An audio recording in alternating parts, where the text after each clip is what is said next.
So for those joining the conversation, we have our wonderful guest, director and artist, Andrew Thomas Huang. Um, let's just dive right in, Andrew. Many people know you for your music videos and your art installations, your large scale art installations. For those who have never seen one of these experiences, because I actually feel, can you talk about one of these videos and kind of, people call it world building. Mhm. Can you talk about how you create these worlds?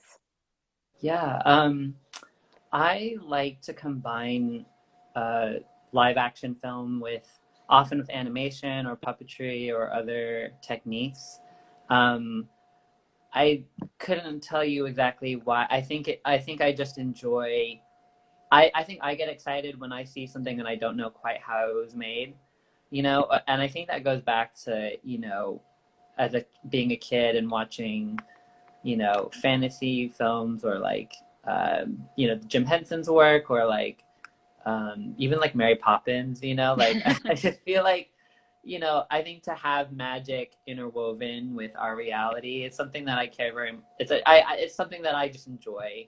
And so when I try to create my work, it always involves a performance component, but it also involves, world creation or, an extension of that somehow with some other technique, whether it's visual effects or, so I think I'm tired of this reality, and I think I just like making work that exists somewhere else. And so it often involves a lot of those production techniques that we're used to seeing in like other productions.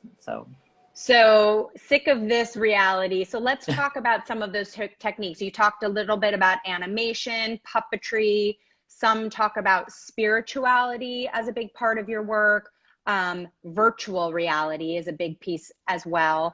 And something that I've never heard of before called Sinnofuturism. Sinofuturism. So can you explain a little bit about what that is? Yeah, xenofuturism, it's just the idea of, uh, you know, um, basically imagining a future in which, China, never encountered the British, and there was never, colonization of that culture, and what would that culture look like in a future in which they could, own their destiny. And so I think it's just an interesting discourse, and I think there are artists like Lawrence Leck who are really investigating these ideas of like what does a future China look like? What is a what does the future Chinese diaspora look like, and how do we forge a culture for ourselves, independent of Western involvement. And I think it's, in a way, it's a kind of almost like talking about utopia. It's just an idea, and I think it's a worthy but difficult conversation, because in my personal opinion, it's how do we envision a future for China that doesn't involve capitalism and doesn't involve, it's not just going to be like spaceships flying over crumbling cyberpunk cities. I think it's much more, the conversation goes much deeper than that. I think it's just something that I'm personally interested in, and I think it's important to, now it's a more important time than ever for us to try and imagine what a better future for ourselves looks like. Well, that is for sure. So let's talk about your creative process, and then we'll dive into some of the works. But I mean, first of all, I just came to me, I want to know what you dream about at night, what those dreams look like. But can you talk about the process of creating a video or a virtual art installation? Yeah, I usually start out with like a script or treatment. I usually, it just starts with writing and drawing, really, Mm-hmm. usually, where I try and map out the experience. The same way, if I do an installation, I treat it similar to a film, where I Mm-hmm. try to think of like what the journey is of that person traveling through the spaces. And yeah, I'm just a visual person, so I always start out drawing it and thinking of a beginning, middle, and end for that experience. And then comes the fundraising and just finding the resources to make it. And you know, we treat it like a film. Just you have a script, you budget out that script, you see what's required to execute it, and then we hire a crew and, you know, bring on. I think the larger scale productions I've done just are so have to be so collaborative. And so, you know, I think I always try to work with artists that I admire and people that I, you know, spiritually, emotionally get along with, and people that I know I can problem solve with. And then it's, you know, it's collaboration from there. And then, you know, and if it's a film, you know, there's usually a lot of post-production in a lot of the stuff I've done. And so, you know, the visual effects process can take a while. But yeah, that's kind of, yeah. No, that sounds interesting. And so I think it's very honest to admit that the funding aspect plays into how grand or big, you know, in terms of thinking big or dreaming big. Can you talk about, because you've done a lot of really large collaborations, particularly with Björk's virtual reality exhibit, where you showed at MoMA PS1, you showed at the Museum of Modern Art, the Museum of Contemporary Art in Los Angeles. So those were all supporting this tour. Is that correct? Yeah. That journey was such an evolution. And yes, sometimes you really do just need the money to just get the scale of production up. But I would say that long-term project did not have the budget that we, you know, I think when it comes to pioneering work, you're often not going to have the budget. So you have to be clever about how you execute things. And even for that moment retrospective, you know, that Björk had, and we, you know, created this film Black Lake, which is the centerpiece of that exhibition. You know, that was still done on a pretty limited budget, and we had to be clever about executing that. And that became stuff. I think our instincts were headed towards 360 immersive experiences, even from that film, because we wanted to do a 360 dome film in the museum, but it just proved to be too expensive. So we shot it in this really wide format, hoping to do some sort of 360 experience. But again, we couldn't even manufacture the screens to do that. So I think VR just quickly became the more actual, like, the more logical platform, and also more you know, I wouldn't say it was cheap, but it was more cost effective than trying to build a physical dome. So the next film we did was called Stone Milker, and it was our first VR project that we premiered at a MoMA PS1, and that was shot on a 360 GoPro rig. It was one of the first out there. In fact, it was like custom manufactured by Chris Milk's company, who, like, it was a prototype. And then once we did that, then at that point, the whole conversation in VR became about, like, volitional movement and game space. So we started using the HTC Vive and building the VR environment in Unity. So then that trail of work became Björk Digital. Wow. You know, and then Björk worked with other collaborators like Jesse Conda and stuff, and Warren and Nick Dupree. So it's like, yeah, it was not like there was a moment where it was like, okay, we're gonna do Björk Digital. It was like, oh, this is an evolving train of work that became this touring exhibition. Thank you for clarifying that. Can you talk about, so I think a lot of people would be curious to know, how did you originally team up with Björk? And it sounds like, from what you said prior to that, you really like to work with artists who meet your kind of spiritual and just your goals. How did that all come together for you? Yeah, I made a short film called Solipsis that was like a personal project in 2012, 2011. It came out on the internet, and she saw it, and she just reached out. Wow. And that we did our first collaboration called Mutual Core from her album Biophilia. So that was my first music video for her. And I mean, I'm the biggest Björk fan, and it was a dream to do it. And after we finished that video, you know, within actually the same year, I think it was end of 2012.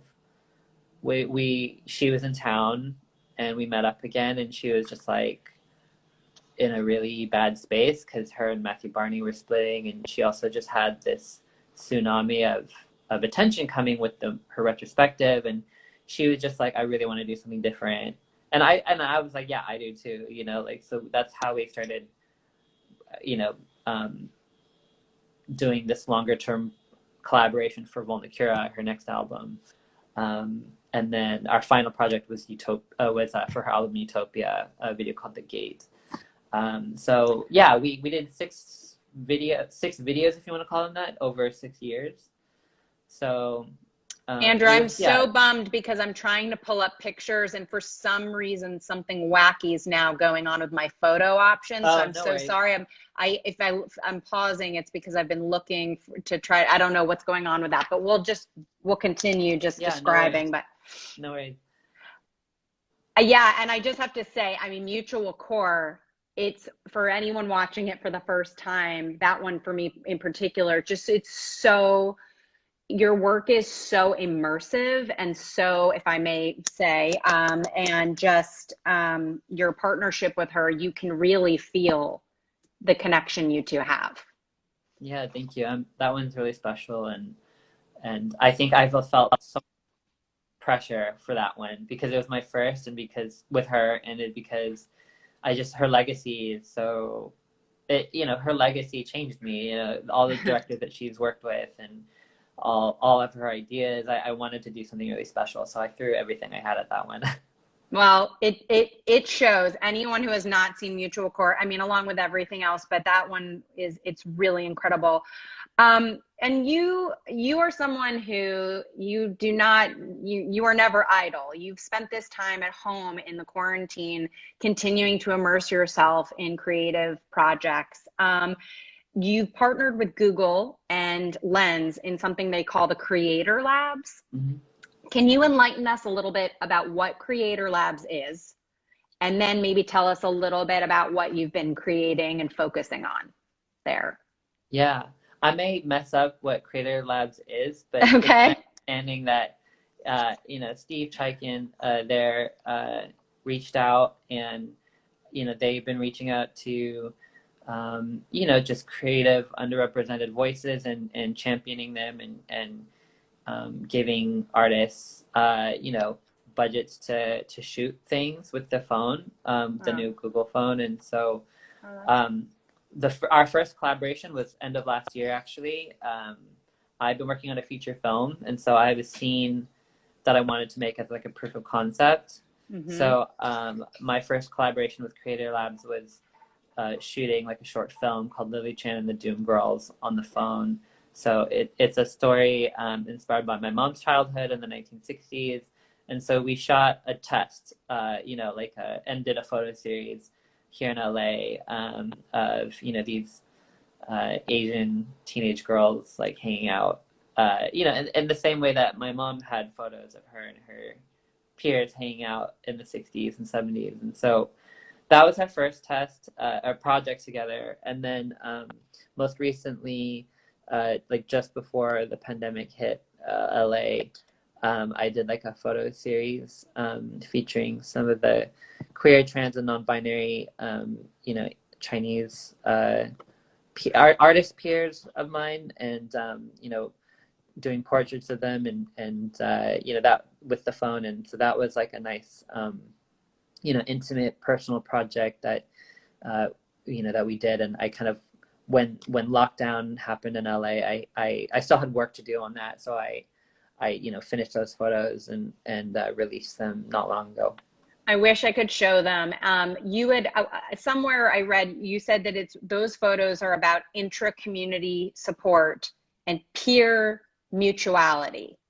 So sorry, can you just explain? Because I think I'm so disappointed that I can't show these photos. But okay.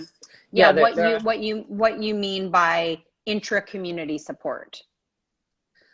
Yeah, I mean, when I was approached to do the project, the Google Creator Labs had asked us to do series based on the idea of helpfulness.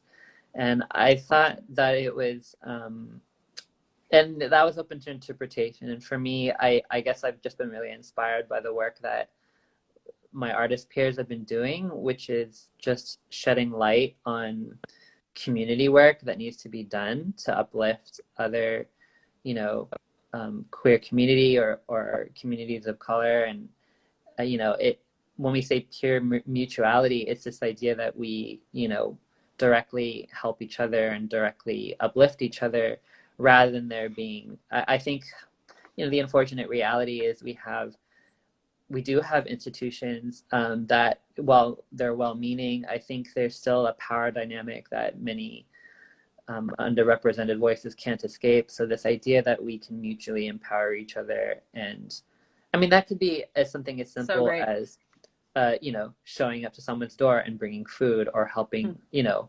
a friend with their needs, or like that could be, you know, sharing someone's GoFundMe account, or like, you know, just bringing direct attention to the people that need help right now, as opposed to going through nonprofits. Or, you know, I think that the urgency of what's needed at this moment in time surpasses the speed at which a lot of these organizations that are designed to help, you know, we just can't get to people fast enough, I think, in this time where everyone's suffering in different ways.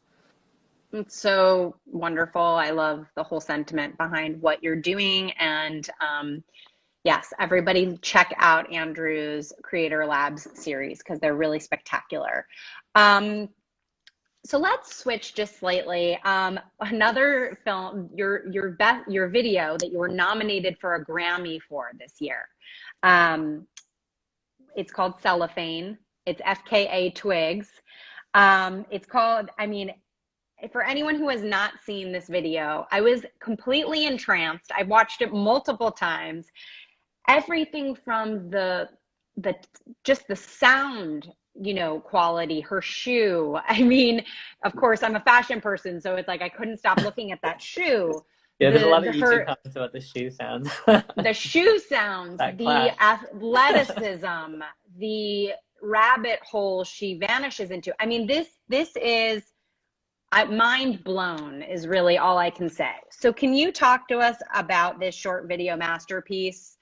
Again, just kind of the start to finish, everything from those sound effects, the fashion, just the worlds she disappears to. I mean, yeah, for sure. I mean, Twigs is a one-of-a-kind artist. She's a visionary and a polymath, and I think I also, you know, she's someone I've always wanted to work with. And when she reached out, actually, because she saw one of my Björk videos, and we had also had friends in the community, and the music video is basically a story about, you know, the strive for perfection and the fall from grace. You know, it's about failure, and it's about someone striving to be everything to everybody and not feeling like enough, and then being humbled and being put back together, you know. So it's a really simple story that I think many people can relate to. And it's something that came after she had told me everything that she had been up to. Because she, you know, I feel like when she came out on the scene in 2012, 2013, she like shook the ground, and she catapulted to fame really quickly. Her relationship with Robert Pattinson was quite public. And, you know, I think breaking out of that, and also the trauma of instant fame, and also the trauma of a health crisis she had, you know, I think really shook her. And so I took that, and she also had wanted to, she'd been learning pole dancing and wanted to highlight that as a centerpiece of the video. So my goal was to combine her performance, her personal story, and communicate it really quickly in a visual medium. So I had the idea that this story is told in 3 parts, in 3 different tiers. You know, they have the earthly plane where she's on stage in front of an unseen audience, and she's ascending towards this like celestial plane where there's like a perfect version of herself she's always wanted to be, you know, to embody. And then when she crashes through that, and like the climax of the video is ultimately her fall. You know, rather than an ascension, it's like she's falling through, you know, it's like the ultimate failure is the climax of the video, and then she lands in this, you know, kind of womb-like cave where she's like put back together. So it's like it was meant to be, yeah, kind of a psychological journey and an emotional one. And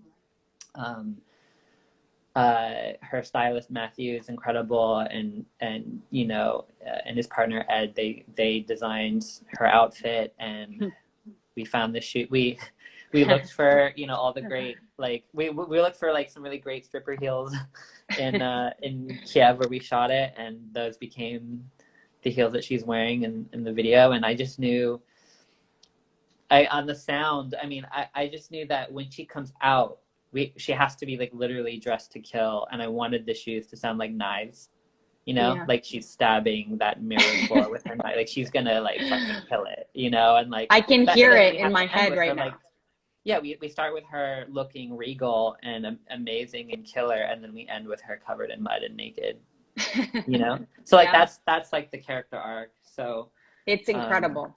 It's it really is a masterpiece.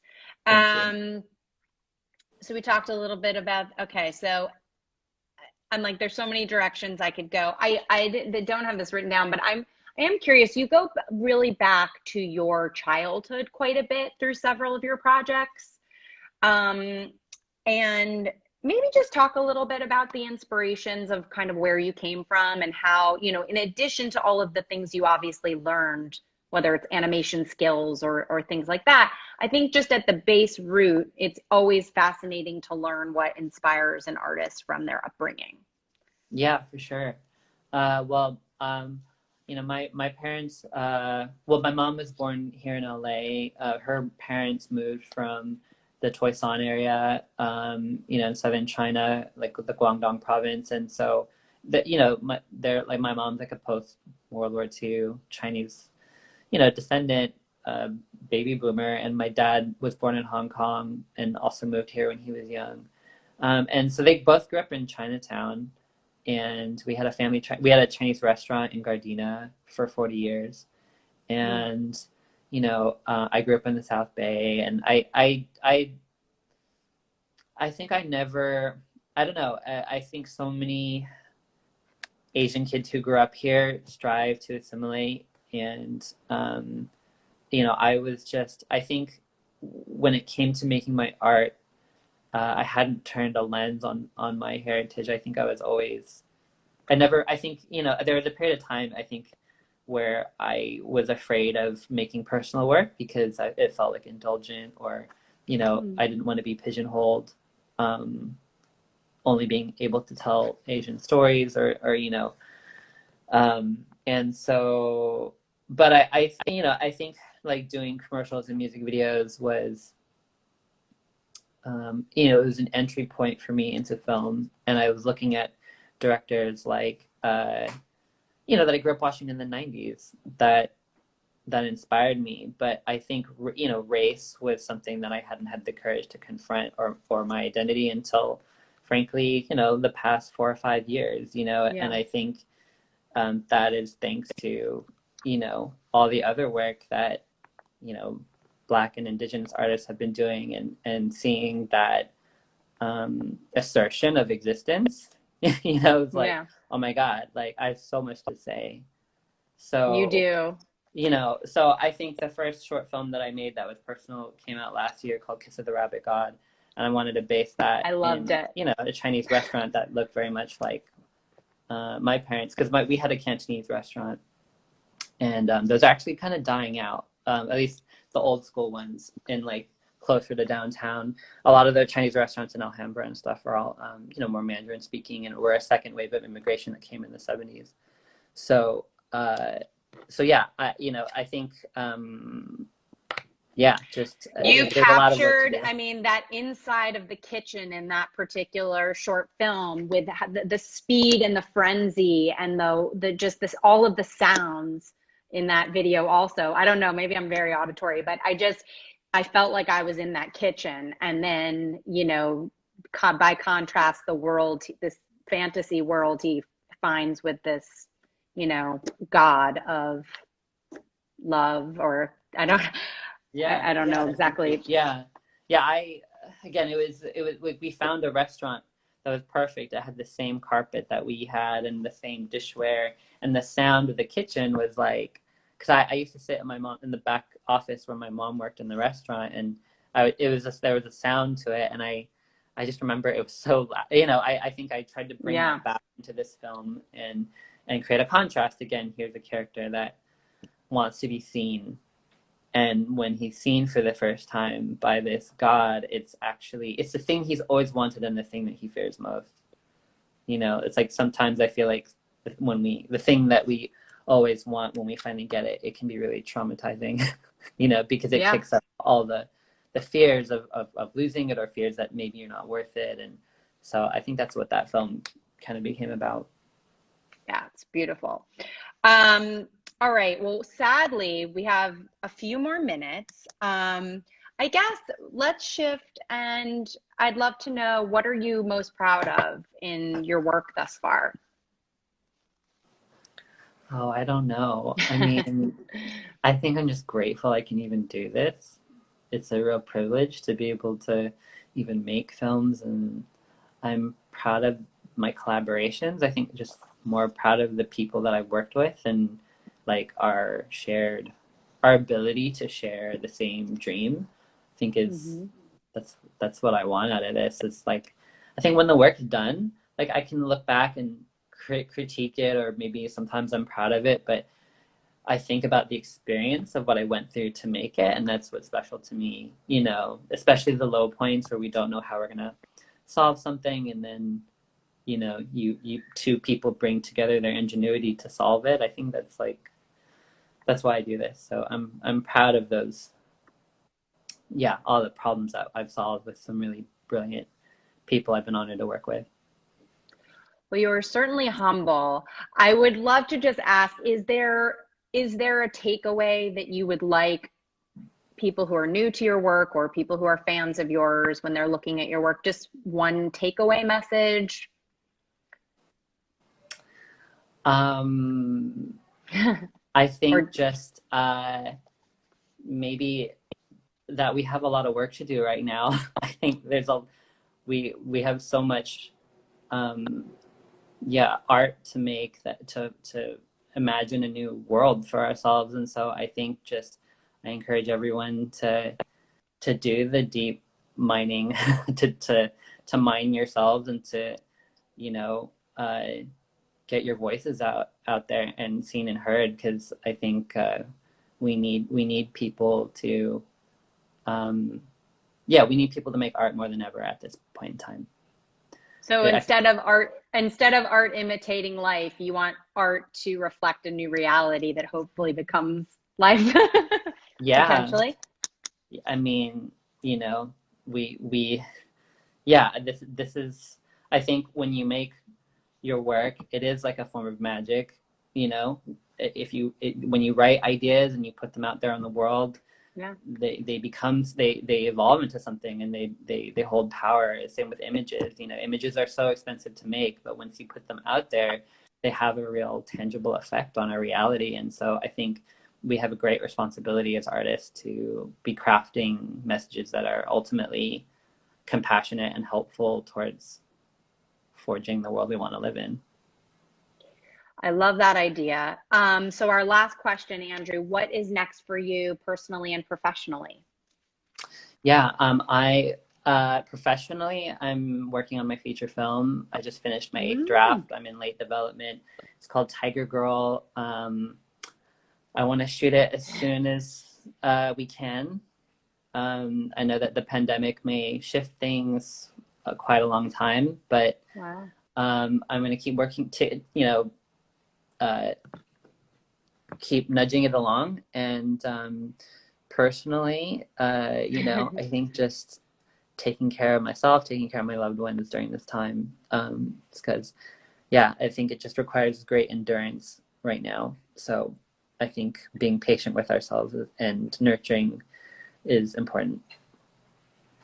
Oh, this is so enjoyable, and I feel like we could talk to you for hours. Thank you so much, Andrew. Is there anything else you'd like to share with us before we sign off?